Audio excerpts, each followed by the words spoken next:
eu cumprimento a todos que estão nos ouvindo e agradeço bastante pelo convite. É uma honra falar sobre algo que eu amo tanto, né? Que é o direito possessório, né? As ações possessórias. Uma matéria que a gente estuda bastante, tanto na área de direito civil quanto na área de direito agrário. Realmente é um prazer enorme estar aqui ao lado de vocês, mulheres tão renomadas, e espero que possa acrescentar bastante com as minhas falas hoje aqui. Vamos lá, gente. E para a gente não perder mais tempo, eu vou explicar como que vai funcionar a nossa dinâmica. Algumas perguntas foram enviadas pelos nossos telespectadores e eu vou estar lendo aqui para vocês e vocês vão procurar responder essa pergunta da melhor forma para ajudar até mesmo essas pessoas, né, com seus casos. Início, gostaria que vocês dessem uma síntese sobre o que é posse e qual a sua diferença em relação à propriedade. Seriam sinônimos e quais as diferenças? Ele percebe que algumas pessoas elas utilizam esses termos de forma errada e acabam confundindo. Poderia nos explicar? Bom, acaba que essa matéria relacionada ao direito civil, ela é muito importante, né, para a nossa sociedade. Só que as pessoas, principalmente influenciadas pelo senso comum, elas acabam confundindo o conceito de proprietário e o conceito de possuidor. No nosso Código Civil, a partir do artigo 1228 a 1276, me desculpe, ele disciplina, né, quais são os direitos relacionados à propriedade, tanto na parte do que é, quanto na parte de formas de aquisição, formas de perda, que são a parte do uso capião. Resumidamente, a propriedade, quem tem, né, na verdade, a propriedade, ele tem o direito de usar, gozar e dispor da coisa, inclusive o direito de intentar uma ação para reavê-la daquele que a tomou, né, de forma injusta, que seria a ação reivindicatória, que fica para um outro momento que a gente pode falar. A principal característica da propriedade, que é a distingue da posse, né, que é um direito real, relação pessoa e coisa, é a questão da publicidade. Então, para mim falar hoje que eu sou proprietário, por exemplo, de um terreno, eu vou ter que ir no cartório, eu vou ter que registrar aquele imóvel no meu nome e na matrícula dele vai estar falando que eu sou a proprietária. Diferente porque muitas pessoas acabam tendo, por exemplo, só o contrato de compra e venda, ou só uma promessa, ou só a escritura pública, e acreditam que tem a propriedade, mas não tem a propriedade, você tem a mera posse. Então, para que você seja realmente proprietário, tem que estar registrado. Além disso, o direito de propriedade ele é erga omnes, ou seja, ele se estende a todas as pessoas. Ou seja, eu posso reivindicar minha propriedade, meu imóvel, meu móvel, onde quer que ele esteja e para onde quer que ele vá, que seria aquele direito que a gente fala que é o direito de sequela. Então, por exemplo, eu tenho esse celular aqui, vocês estão vendo, e suponhamos que um de vocês pegue meu celular. E eu tenho o direito de pedir que você devolva o meu celular.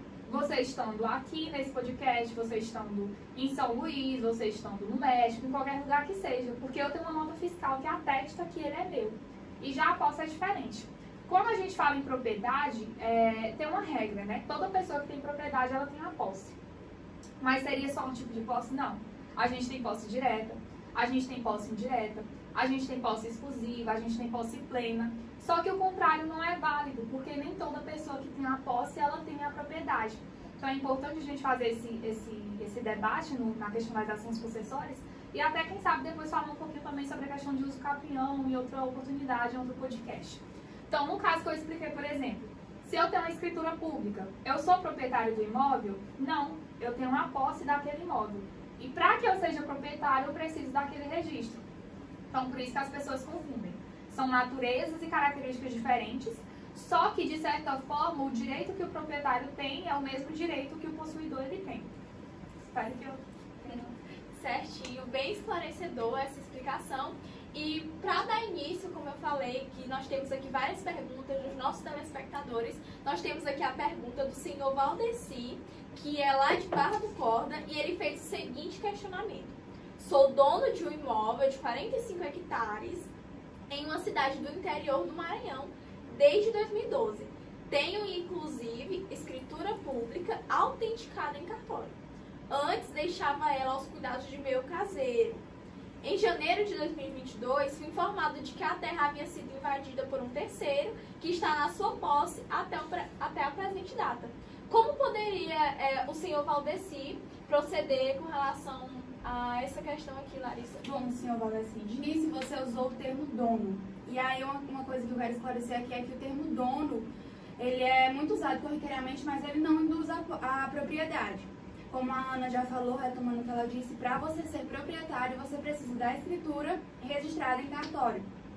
E aí, em relação à posse, não vamos tratar de propriedade agora nesse momento, em relação à posse, digamos que você tem uma posse indireta. Por quê? Porque a posse física, quem está com a coisa é o seu caseiro, certo? E o caseiro, ele é como se fosse um detentor. Ele, como ela foi invadida, o seu detentor ele poderia, ao momento da invasão, ter usado de sua própria força, autodefesa, por meios proporcionais e também, digamos que de imediato, de forma razoável, para que fosse feito a defesa da posse. A defesa da posse tivesse sido feita. Como ele não fez de forma imediata, já decorreu um bom prazo aí, ele pode, você no caso, que é o proprietário, pode entrar com uma ação, possuidor, desculpe, pode entrar com ação de reintegração de posse. E aí, como você tem esse caso de violência ou turbação aconteceu há menos de um ano, essa ação de reintegração de posse ela ainda vai transcorrer no judiciário por meio de um procedimento especial. Esse procedimento especial ele é até mais célere do que o procedimento comum. Pode ser pedido também um pedido liminar de reintegração, onde o juiz vai analisar a evidência desse seu direito e logo de imediato, provavelmente, ele já vai conceder a reintegração. E aí essa ação, mas já aproveitando também a pergunta dele, eu posso dar mais algumas explicações a respeito de outras ações possessórias que está previsto no nosso Código de Processo Civil, que é no caso da manutenção de posse, quando a sua posse está sendo atrapalhada. Ela está sendo atrapalhada quando, por exemplo, você tem uma fazenda e o seu vizinho chega e estaciona um caminhão na frente da porteira. E aí você não tem como passar para ter acesso ao seu imóvel. Então, você pode entrar com essa ação de manutenção de posse. Outro tipo de ação possível seria o intérito proibitório, que é no caso dela estar sendo ameaçada. Se um grupo de sem terras chegar a falar por algum lugar e você tiver como provar isso no judiciário, você pode entrar com essa ação e de logo o juiz vai dar uma sentença proibindo totalmente aquele pessoal, aqueles sem terras, de entrar na sua propriedade, na sua posse. Só complementando um pouquinho da fala da Larissa, a reintegração de posse é uma ação cabível no caso de posse injusta, ou seja, ela foi violentada ou foi uma posse clandestina, né, que é surpresa. O exemplo da cobra, vocês lembram? Eu estudava com a Larissa, gente, na faculdade, a gente tinha um professor muito engraçado. Ela já comentou com a gente sobre essa história desse professor. E ele dava o exemplo, né, que tipo assim, você conseguir a posse, por exemplo, quando uma pessoa viajou ou de uma forma ardilosa, né? E a precária, tu se lembra, Larissa? A precária, ela tem um abuso de confiança. Sim, o abuso de confiança. Era o caso que ele dava da questão do locatário. Você emprestar o seu imóvel para o seu cunhado. Sim, gente, tem que ter cuidado. Vamos para mais uma pergunta. O Cleiton prossegue com essa pergunta. Boa parte das discussões que envolvem as ações possessórias se concentra na situação de quem tem a posse de imóveis urbanos e rurais. Entretanto, essa pauta é ampla também, abarcando os bens imóveis. E, por exemplo, desta maneira, como funciona esse tipo de posse? Suponha que eu empresto algo para o terceiro e ele não me devolve. Ou mesmo que tenho, por exemplo, itens de buffet para alugar e o contratante não me entrega ao final do evento. Como proceder com essa situação? Bom, essa é uma questão interessante. Por quê? Porque o direito real, ele trata da relação entre pessoa e coisa. Já quando você compara com o direito pessoal, trata da relação de pessoa com pessoa. Então, é presente lá nos contratos, por exemplo, que a gente vê de direito civil. E essa questão, por exemplo, que o Cleiton, né? Sim. O Cleiton fala sobre buffet e tudo mais, já é mais complexo, porque você tem que ver tanto questão contratual, de direito civil, né? Questão de direito pessoal, pessoa a pessoa, quanto questão de direito real, que é pessoa e coisa. Essa matéria de posse, ela engloba tanto bens móveis quanto bens imóveis. Então, eu poderia estar falando de posse aqui com vocês, tanto em relação a um terreno, quanto em relação a um carro e coisas afins. A diferença é que é mais fácil você ter a posse de bens imóveis do que você ter a posse de bens móveis. Só que, por exemplo, a posse, ela pode ser reivindicada. Eu posso reivindicar minha posse face você. A posse ela pode ser justa, a posse ela pode ser injusta, ela pode ser de boa, de má fé, exclusiva, plena. Então, quando eu dava o exemplo anteriormente do meu celular, eu tenho que... Isso é um bem móvel, né? Isso é um objeto. Só que nesse caso eu não falaria especificamente de posse, mas de propriedade. Porque, como eu falei, eu tenho uma nota fiscal que fala que aquele celular é meu. Se eu der meu celular pra Letícia, segura a Letícia. Aí suponho que a Letícia ela não me devolve meu celular, né, gente? Aí vamos supor, eu tenho uma propriedade. Só que eu dou o celular pra Letícia. A Letícia ela passa a ter a posse direta, porque ela tá exercendo poder sobre o bem. Só que eu, que sou a proprietária, eu passo a ter a posse indireta, ou seja, eu tenho a expectativa que a Letícia me devolva o celular. Mas suponha que a Letícia não me devolve meu celular. Mesmo tendo que devolver. Mesmo tendo que devolver. Aí, tipo assim, o nosso debate, a nossa questão aqui é sobre um celular. Eu ia tentar uma ação possessória da Letícia por conta de um celular? Não, aí a gente já ia pra parte, por exemplo, do direito penal. Eu ia registrar um boletim de ocorrência falando que a Letícia se apropriou indevidamente de um bem meu. A apropriação indébita. Agora me devolvo. O mesmo aconteceria se a gente estivesse falando, por exemplo, de um carro ou de outro item. Então, realmente, essa questão de posse, ela é um debate amplo que ela envolve tanto, como o Cleiton perguntou, bens móveis quanto imóveis. Só que a questão do pulo do gato, né, é essa questão do imóvel, que é onde você pode discutir as ações possessórias, onde você pode intentar uma ação de reintegração, de manutenção, de inteste, você pode pedir uma liminar, pode comprovar a tutela, como a Larissa disse. Coisas que têm uma importância e uma dimensão maior, por exemplo, do que meu celular, né?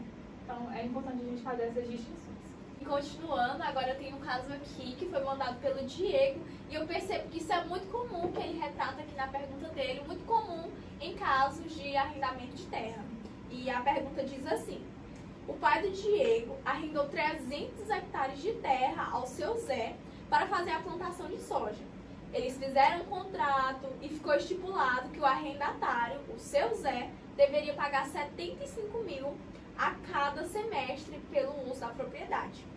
Entretanto, ele deixou de pagar a prestação já faz um tempo e mesmo assim ele se nega a sair da propriedade. E a dúvida do Diego é como o proprietário pode se proteger em uma situação dessa. De que maneira seria possível ele reaver a posse?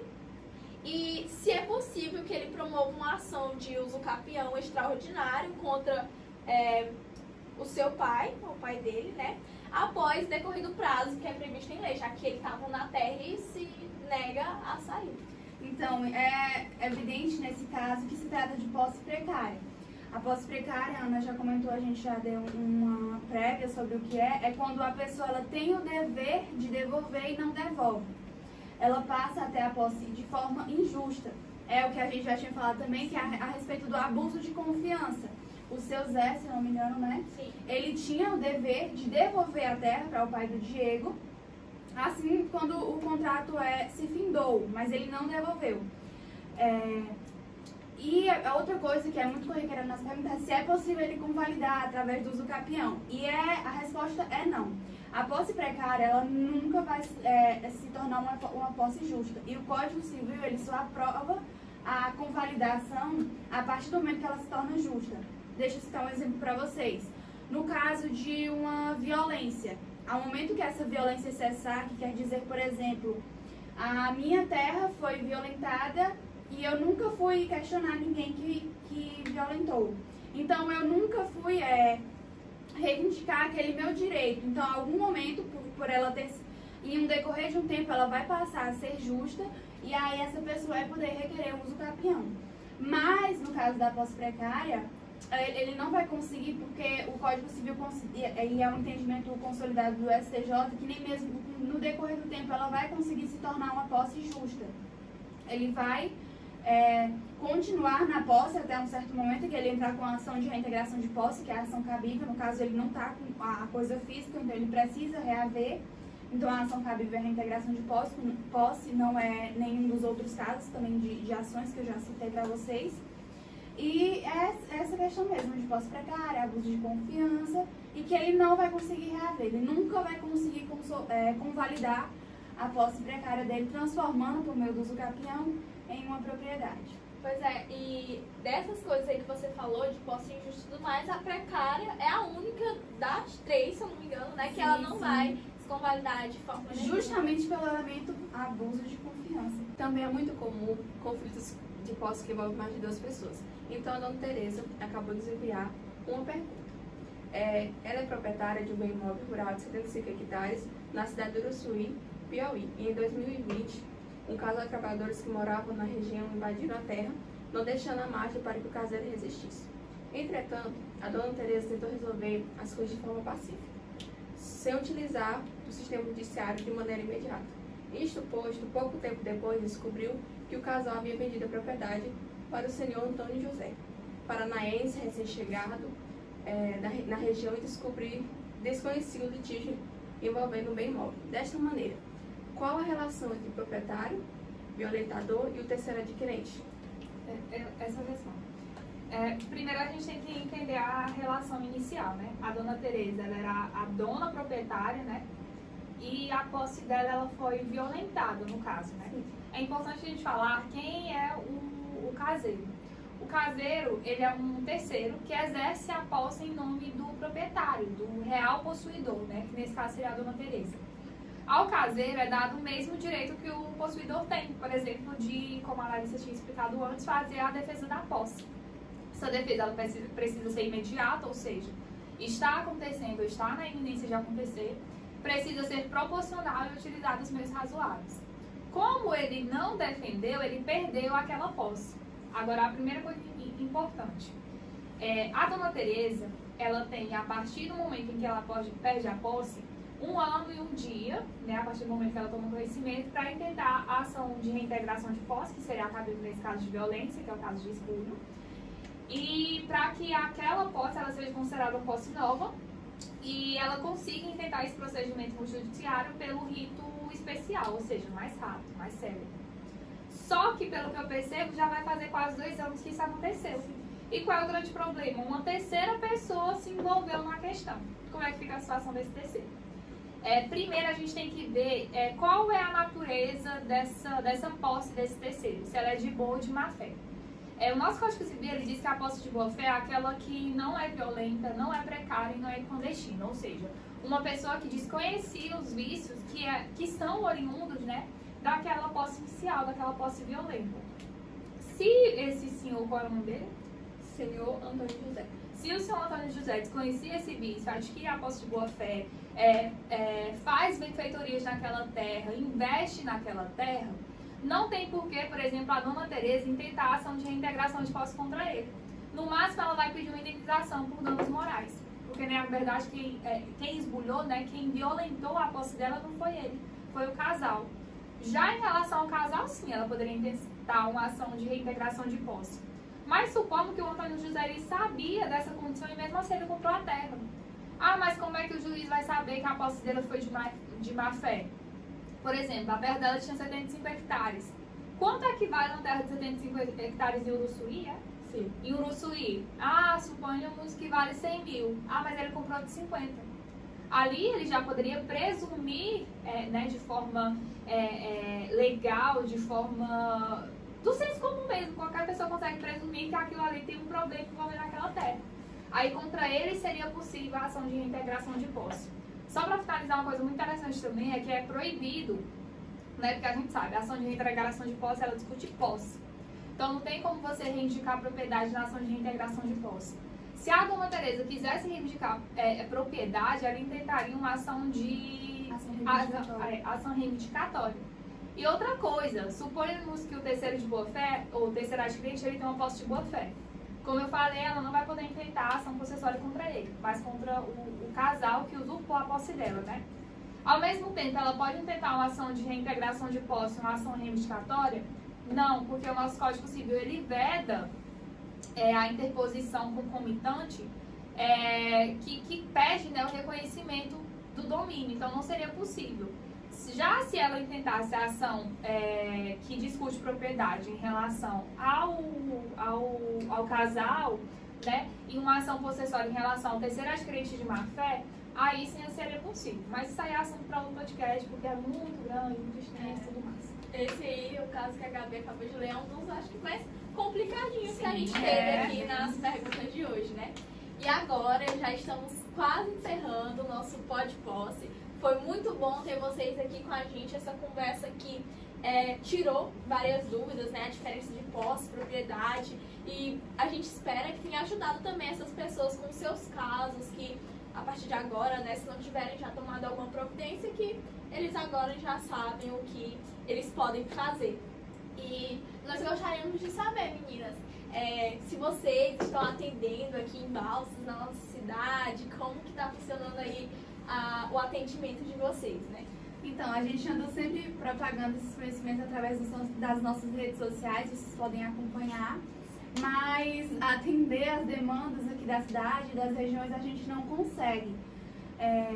Mas temos um parceiro aqui na cidade que atende também as regiões, o Dr. Abson Lopes, e ele pode estar ajudando melhor vocês no caso dessas demandas relacionadas à posse. E propriedade também, ele é excelente. Ele é top. Então é isso. Deixa o like, segue a gente nas redes sociais e até a próxima. Acompanhe o nosso próximo Pod Posse, o podcast que fala sobre posse e propriedade. propriedade. Eita, gente. Valeu!